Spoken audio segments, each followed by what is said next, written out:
لازمك تتبع الفيديو من الاول حتى الاخر حتى تفهم الطريقه اللي راك تحب طبعا تعملها. هي طريقه تشغيل النت المجاني او نقولوا له المجاني طبعا على دليزي والاوريدو والموبيليس الى اخره. الناس هذا بتاع الجزائر خاصه طبعا انهم يتابعوا معنا هذا المقطع من البدايه حتى الاخر. شوف معي طبعا كما راك تشوف انا راني شغال بالابليكاسيون هذا، يعني راهو يبان لكم الان في الاشعارات حتى نوضح خطوه خطوه. وراني عندي دليزي والموبيليس خلاص خطوه خطوه نمشي عليها.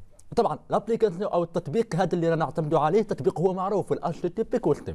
الحاجه اللي راك انت تقوم بها لاحظ قبل كل شيء، يعني انا الان خدام بهذا راح معي هذا هو الابليكاسيون من البلاي ستور راك تنزلوا خطوه خطوه وبشويه بشويه. اوكي الابليكاسيون راك تنزلوا من البلاي ستور اسمي يعني سميتو اتش تي تي بي كوستم.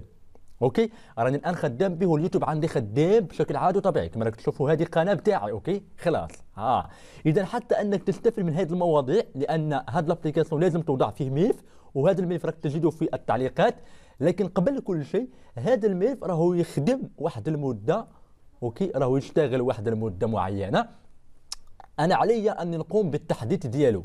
هذا علاش انك تنضم معي. لاحظ معي الاشتراك والطريقه الاشتراك هي هذه، يعني تشترك وتنقر على تفعيل الجرس الخيار الاول. وعلاش؟ يعني حتى ان كان الملف يعني قمت بصنعه من جديد راك تتوصل بالفيديو اللي راني نقوم بنشره. اوكي نمشي خطوه خطوه حتى ما تقوليش راني كنجرب ولا. شوف معايا انا عندي الدليزي والموبيليس. انا الان شغال بالدليزي والملف هذا راه يشتغل طبعا اشتغل لي معايا في الدليزي.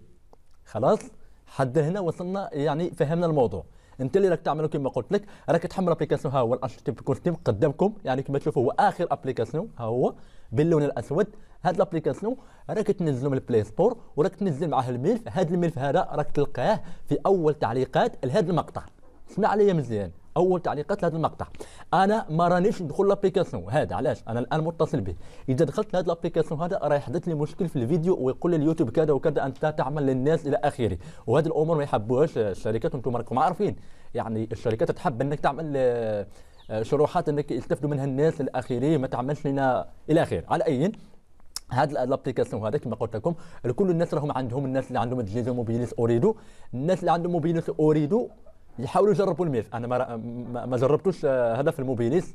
اوكي خاطر انا عندي مشكل في البيانات بتاع موبيليس. هذا علاش عندي الان تجربه في الدليزي وراهو اشتغل معايا. اذا حاول تحمل هذا الابليكاسيون. اول تعليقات حمل الابليكاسيون، ادخل على الابليكاسيون اعمل اوبن يعني استرداد الملف واعمل استرداد الملف بالتاكيد في المكان اللي هو موجود فيه الملف اللي حملته. وهكذا خلاص تعمل كونيكتي واشتغل معك كونيكسيون عادي باطل مجاني.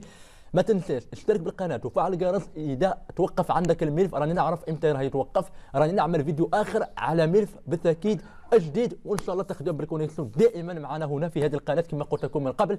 حاولوا تنضموا معنا. ما رانيش كنت نعمل هذه الفيديوهات كما قلتها من قبل ولكن الناس طلبوني على الفيسبوك وهذا وراني عملت الان مجهود كبير حتى نوفر لكم هذا المقطع. دمتم اوفياء فيديو اخر بحول الله.